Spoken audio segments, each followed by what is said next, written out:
Livro de João, capítulo 1. No princípio, aquele que é a palavra já existia. A palavra estava com Deus, e a palavra era Deus. Ele existia no princípio com Deus. Por meio dele, Deus criou todas as coisas, e sem ele, nada foi criado. Aquele que é a palavra possuía a vida, e sua vida trouxe luz a todos. A luz brilha na escuridão, e a escuridão nunca conseguiu apagá-la. Deus enviou um homem chamado João para falar a respeito da luz, a fim de que, por meio de seu testemunho, todos crescem. Ele não era a luz, mas veio para falar da luz. Aquele que é a verdadeira luz, que ilumina todos, estava chegando ao mundo. Veio ao mundo que ele criou, mas o mundo não o reconheceu. Veio a seu próprio povo, e eles o rejeitaram. Mas a todos que creram nele e o aceitaram, ele deu o direito de se tornarem filhos de Deus. Estes não nasceram segundo a ordem natural, nem como resultado da paixão ou da vontade humana, mas nasceram de Deus. Assim, a palavra se tornou ser humano, carne e osso, e habitou entre nós. Ele era cheio de graça e verdade, e vimos sua glória, a glória do Filho único do Pai. João deu testemunho dele quando disse em alta voz: "Este é aquele a quem eu me referia quando disse: alguém virá depois de mim, muito mais poderoso que eu, pois existia muito antes de mim. De sua plenitude, todos nós recebemos graça sobre graça, pois a lei foi dada por meio de Moisés. Mas a graça e a verdade vieram por meio de Jesus Cristo. Ninguém jamais viu a Deus, mas o Filho único, que mantém comunhão íntima com o Pai, o revelou. Este foi o testemunho de João, quando os líderes judeus enviaram de Jerusalém sacerdotes e levitas para lhe perguntar: quem é você? Ele respondeu com toda franqueza: eu não sou o Cristo. Então quem é você? Perguntaram eles. É Elias? Não, respondeu ele. É o profeta por quem temos esperado? Não. Afinal, quem é você? Precisamos de uma resposta para aqueles que nos enviaram. O que você tem a dizer de si mesmo? João respondeu com as palavras do profeta Isaías: eu sou uma voz que clama no deserto: preparem o caminho para a vinda do Senhor. Então os fariseus que tinham sido enviados lhe perguntaram: se você não é o Cristo,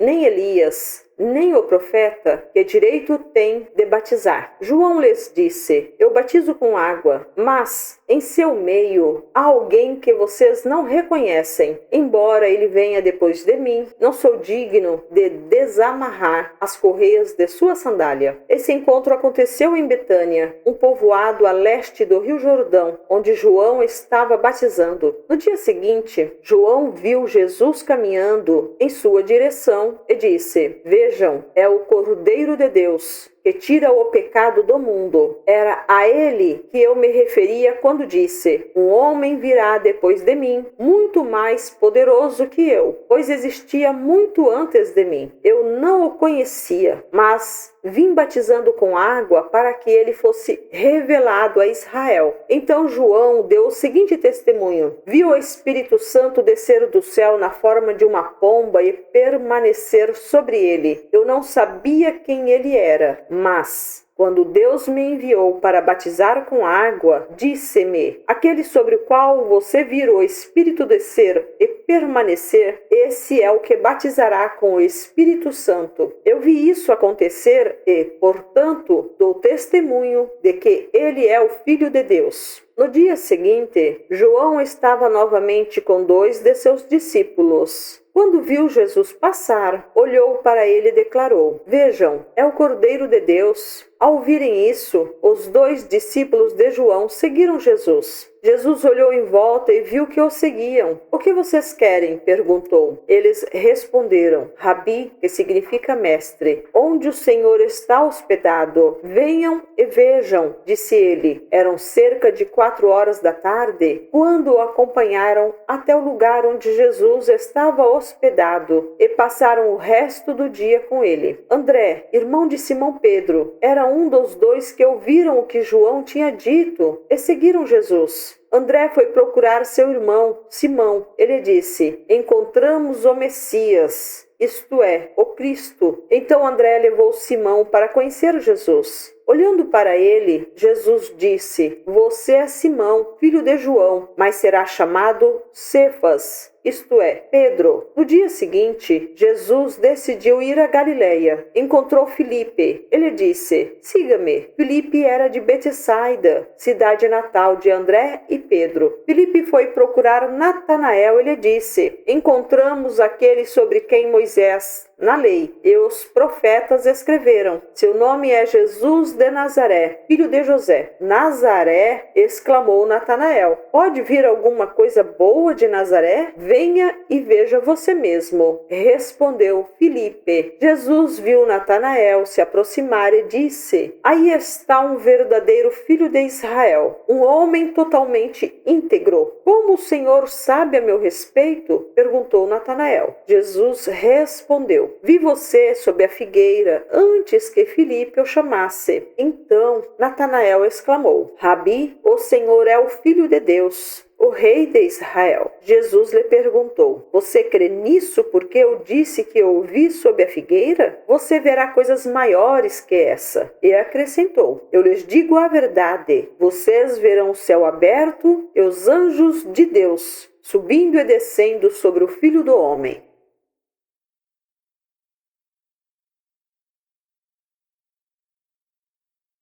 Livro de João, capítulo 2. 3 dias depois, houve uma festa de casamento no povoado de Caná da Galileia. A mãe de Jesus estava ali, e Jesus e seus discípulos também foram convidados para a celebração. Durante a festa, o vinho acabou, e a mãe de Jesus lhe disse: eles não têm mais vinho. Mulher, isso não me diz respeito, respondeu Jesus. Minha hora ainda não chegou. Sua mãe, porém, disse aos empregados: façam tudo o que ele mandar. Havia ali perto 6 potes de pedra usados na purificação cerimonial judaica. Cada um tinha capacidade entre 80 e 120 litros. Jesus disse aos empregados: encham os potes com água. Quando os potes estavam cheios, disse: agora tire um pouco e levem ao mestre de cerimônias. Os empregados seguiram suas instruções. O mestre de cerimônia provou a água transformada em vinho, sem conhecer sua procedência, embora os empregados obviamente soubessem. Então chamou o noivo. O anfitrião sempre serve o melhor vinho primeiro, disse ele. Depois, quando todos já beberam bastante, serve o vinho de menor qualidade. Mas você guardou o melhor vinho até agora. Esse sinal em Caná da Galileia foi o primeiro milagre que Jesus fez. Com isso, ele manifestou sua glória, e seus discípulos creram nele. Depois do casamento, foi a Cafarnaum, onde passou alguns dias com sua mãe, seus irmãos e seus discípulos. Era quase época da festa da Páscoa judaica, de modo que Jesus subiu a Jerusalém. No pátio do templo, viu comerciantes que vendiam bois, ovelhas e pombas para os sacrifícios. Também viu negociantes em mesas, trocando dinheiro estrangeiro. Jesus fez um chicote de cordas e os expulsou a todos do templo. Pôs para fora as ovelhas e os bois, espalhou as moedas dos negociantes no chão e virou as mesas. Depois foi até aqueles que vendiam pombas e lhes disse: tirem essas coisas daqui, parem de fazer da casa de meu pai um mercado. Então os discípulos se lembraram desta profecia das Escrituras: o zelo pela casa de Deus me consumirá. O que você está fazendo? Questionaram os líderes judeus. Que sinal você nos mostra para comprovar que tem autoridade para isso? Pois bem, respondeu Jesus: destruam este templo. Em 3 dias eu o levantarei. Eles disseram: foram necessários 46 anos para construir este templo, e você o reconstruirá em 3 dias? Mas quando Jesus disse este templo, estava se referindo ao seu próprio corpo. Depois que ele ressuscitou dos mortos, seus discípulos se lembraram do que ele tinha dito e creram nas Escrituras e em suas palavras. Por causa dos sinais que Jesus realizou em Jerusalém durante a festa da Páscoa, muitos creram nele. Jesus, porém, não confiava neles. pois conhecia a todos. Ninguém precisava lhe dizer como o ser humano é de fato, pois ele conhecia a natureza humana.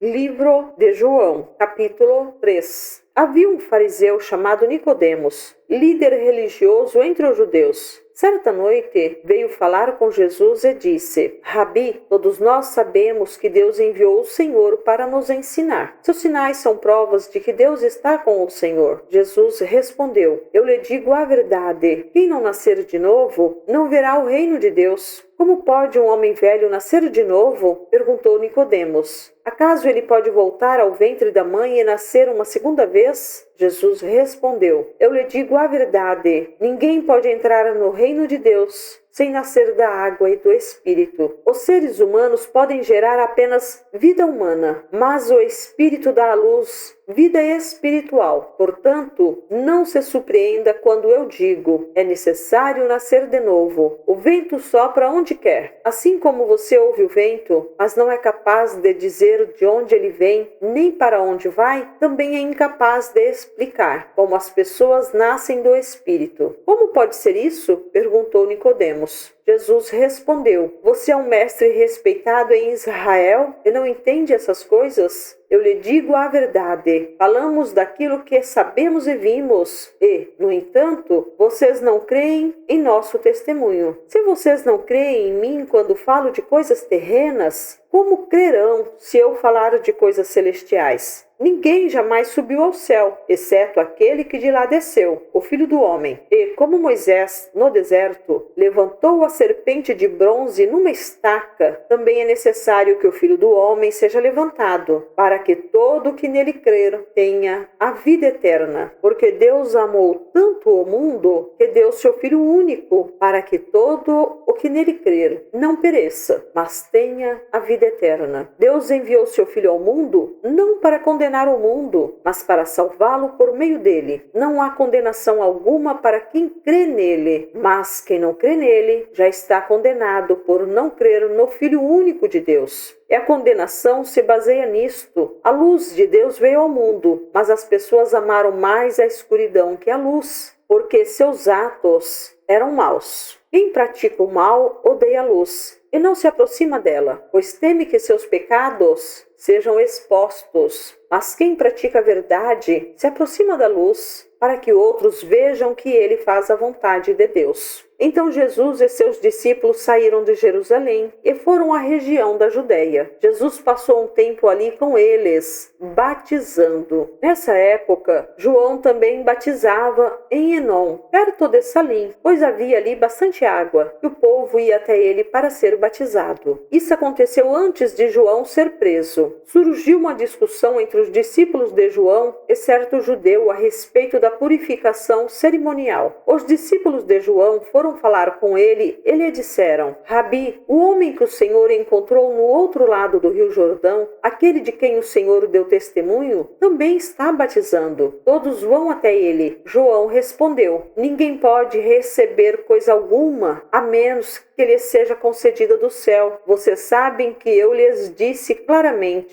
eu não sou o Cristo. Estou aqui apenas para preparar o caminho para ele. É o noivo que se casa com a noiva. O amigo do noivo simplesmente se alegra de estar ao lado dele e ouvir seus votos. Portanto, muito me alegro com o destaque dele. Ele deve se tornar cada vez maior e eu cada vez menor. Aquele que veio do alto é superior a todos. Nós somos da terra e falamos de coisas terrenas, mas ele veio do céu e é superior a todos. Ele dá testemunho daquilo que viu e ouviu, mas como são poucos os que creem no que ele diz. Todo aquele que aceita seu testemunho confirma que Deus é verdadeiro, pois ele foi enviado por Deus e fala as palavras de Deus, porque Deus lhe dá, sem limites, o Espírito. O Pai ama o Filho e pôs tudo em suas mãos. E quem crê no Filho de Deus tem a vida eterna. Quem não obedece ao Filho não tem a vida eterna, mas a ira de Deus permanece sobre ele.